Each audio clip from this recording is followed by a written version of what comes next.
Assalamualaikum warahmatullahi wabarakatuh. Bertemu lagi dengan saya Hasbi Asyidiki, sarjana ekonomi, magister ekonomi syariah. Saya akan menjelaskan mengenai ada apa dengan emas. Ya. Emas ini adalah salah satu logam mulia ya, yang sudah sering kita lihat atau mungkin kita menggunakannya ya. Nah, emas merupakan logam mulia. Ya, kenapa dibilang logam mulia? Ya, nah ini pasti ada alasannya. Yaitu logam yang tidak akan mudah terurai, ya, atau terpengaruh, ya, terurai atau terpengaruh. Nah, ini dibilang mulia, jadi tidak mudah terurai atau terpengaruh, ya, dalam jangka waktu yang lama, bahkan tidak bisa terurai, ya. Nah, emas ini dulunya pernah ya dijadikan mata uang, bahan dasar mata uang, karena sifatnya yang stabil ya. Maksudnya stabil, tidak mudah berubah ya, terurai ya. Emas pernah dijadikan sebagai bahan dasar pembuat mata uang, yaitu yang terkenal itu dinar ya, mata uang dinar. Padahal banyak ya, bukannya dinar, tapi yang terkenal memang dinar pada saat zaman Rasulullah dulu ya. Nah, emas ini juga disebut dalam Al-Quran ya. Ada beberapa penyebutan emas dalam Al-Quran. Ini saya kutip dari dalam Al-Quran. Beberapa, tidak semuanya ya, karena keterbatasan saya dan waktu ya. Nah, ini dalam Al-Quran ini salah satunya dalam mengenai ulahnya Bani Israel ya. Ketika Nabi Musa alaihissalam menerima wahyu di Bukit Tur. Nah, ini Bani Israel membuat patung anak lembu, anak sapi ya, dari emas. Nah, di sini dikatakan Bani Israel itu mereka membuat patung dari anak lembu ya. Padahal patung itu tidak dapat memberikan kemudahan, kemaslahatan dan kemudaratan ya, dan tidak dapat memberikan petunjuk. Al-A'raf ya, dalam surat Al-A'raf. Lalu juga dalam ayat yang lain Allah Subhanahu wa taala berfirman ya, yang artinya sesungguhnya Allah memasukkan orang-orang yang beriman dan beramal soleh ya, yang mengerjakan amal soleh, ke dalam surga ya. Dalam surga yang di bawahnya mengalir sungai-sungai ya. Di surga itu mereka diberi perhiasan dengan gelang-gelang emas. Nah, ini emas ini ternyata perhiasan surga nih ya, logam dari surga. Nah, surat Al-Hajj ayat 23 ya. Emas juga merupakan salah satu perhiasan surga. Nah, ini lalu dalam ayat yang lain Allah juga berfirman nih mengenai olok-olokan orang-orang kafir terhadap Nabi.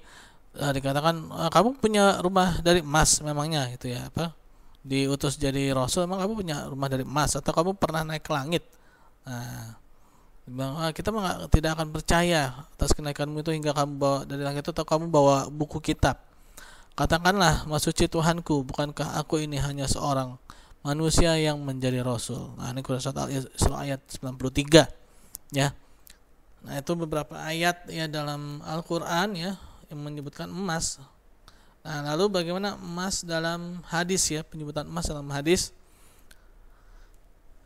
Nah, ini juga disebutkan ada kata-kata emas dalam hadis, yaitu dalam bentuk mata uang dinar ya.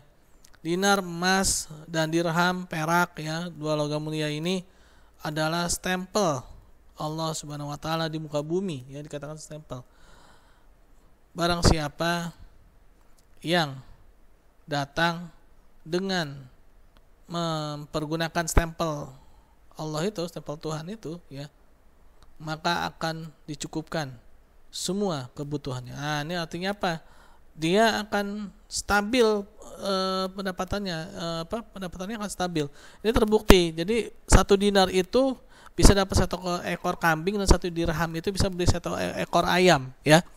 Nah, kurs dinar pada tanggal 22 Juli tahun 2020, kurs beli 3.100.000 sekian ya, dan jual juga 3.300.000 sekian. Lalu kurs dirhamnya 62.000 ya, kurs belinya, lalu kurs jualnya 65.000.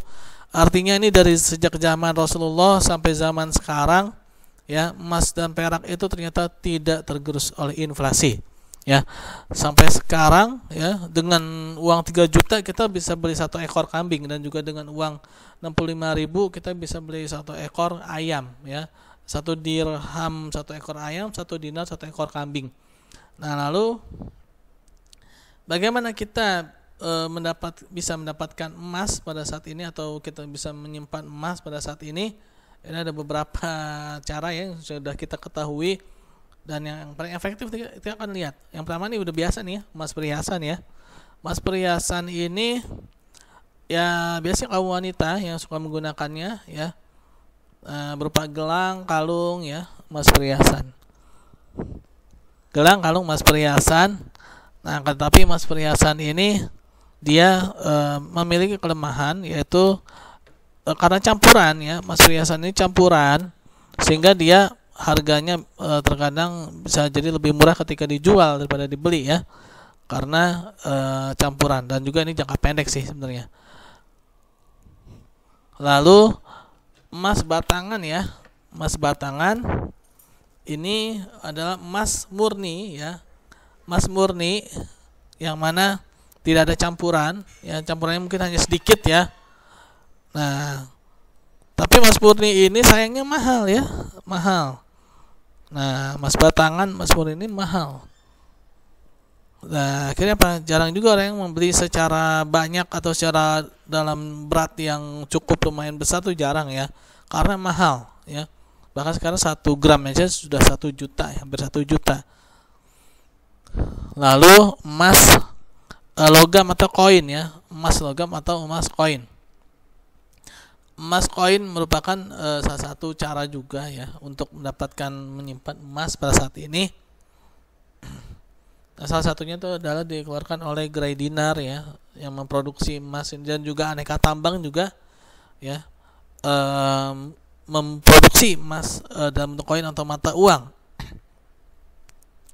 Nah, ini 1 koin ini 1 dinar ya, 1 dinar, dan juga ada dirham ya. Nah, ini solusinya nih dari PT Pegadaian Syariah ya. PT Pegadaian Syariah memproduksi mengeluarkan suatu produk namanya tabungan emas ya.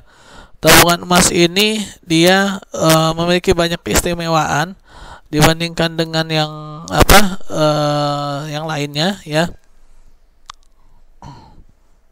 Nah, keistimewaan itu dia bisa menabung dalam nilai nominal yang kecil ya, bisa menabung nilai nominal yang kecil. Nah, misalkan 10.000 nih, itu dapat berapa gram emas gitu ya, terus 20.000 dapat berapa gram emas, jadi langsung dikonversikan dari mata uang asalnya, misalkan rupiah ya di Indonesia, lalu dikonversikan menjadi berapa gram emas yang didapatkan ya. Nah, ini salah satu solusi terbaik menurut saya nih ya, tabungan emas. Di satu sisi kita aman tidak menyimpan emasnya, di sisi lain kita bisa menyicil ya. Nanti ketika sudah dapat 1 gram bisa kita tukar dengan emasnya, dan dapat kita cairkan dengan rupiahnya, bahkan menjadi lebih tinggi ya. Ya, itulah salah satu penjelasan mengenai emas ya. Semoga kita bisa membeli emas ya, karena nilainya terlindungi ya dari terlindungi dari inflasi ya. Ya, salam.